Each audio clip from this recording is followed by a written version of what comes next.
അഞ്ചരക്കണ്ടി ഗ്രാമപഞ്ചായത്ത് 2025-26 വാർഷിക പദ്ധതി വികസന സെമിനാർ അഞ്ചരക്കണ്ടി ഫാർമേഴ്സ് ബാങ്ക് ഹാളിൽ നടന്നു. കണ്ണൂർ ജില്ലാ പഞ്ചായത്ത് പ്രസിഡന്റ് കെ രത്നകുമാരി ഉദ്ഘാടനം ചെയ്തു. ആളുകളെ അതിദരിദ്രരല്ലാത്തവരായി ഇപ്പോൾ മാറ്റിയിട്ടുണ്ട് എന്നുള്ളതാണ്. ഇപ്പൊ ചെറിയൊരു ശതമാനം ആളുകളാണ് ഇപ്പൊ ഇനി നമ്മുടെ മുന്നിലുള്ളത്. അപ്പോൾ അതിന്റെ ഭാഗമായിട്ട് നമുക്ക് നമ്മുടെ മുന്നിലുള്ള ഒരു പ്രയാസം എന്നുള്ളത് നമുക്ക് ഭൂമിയും വീടും ഇല്ലാത്ത ആളുകളാണ് ഇനി ഉള്ളത്.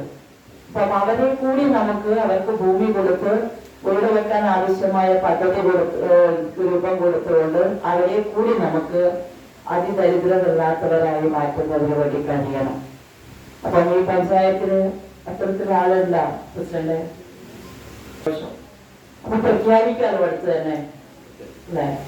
അപ്പൊ നമ്മളെന്താണ് നമ്മുടെ ജില്ലയിലും ഒരു അവലോകനം ഞങ്ങൾ നടത്തിയിട്ടുണ്ടായിരുന്നു. ഇത്തരത്തിൽ ഭൂമിയും വീടും ഇല്ലാത്ത എത്ര പഞ്ചായത്തുകളാണെന്ന്.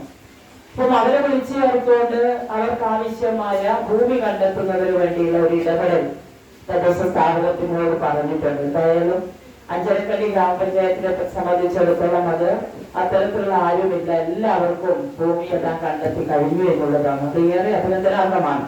പഞ്ചായത്ത് പ്രസിഡന്റ് കെ ലോഹിതാക്ഷൻ അധ്യക്ഷത വഹിച്ചു. പഞ്ചായത്ത് സെക്രട്ടറി KM മാത്യു സ്വാഗതം പറഞ്ഞു. ജില്ലാ panchayat member Chandran Kallatt, panchayat vice president T Prasanna, ആസൂത്രണ സമിതി ഉപാധ്യക്ഷ TV Seetha teacher, Thalassery block panchayat member M Rameshan, PM Mohanan master, K Purushothaman, KK Jayarajan, Mambrath Rajan, MK Abdul Khader master, PP Rajan, KC Jayaprakash, TV Sudheesh തുടങ്ങിയവർ സംസാരിച്ചു.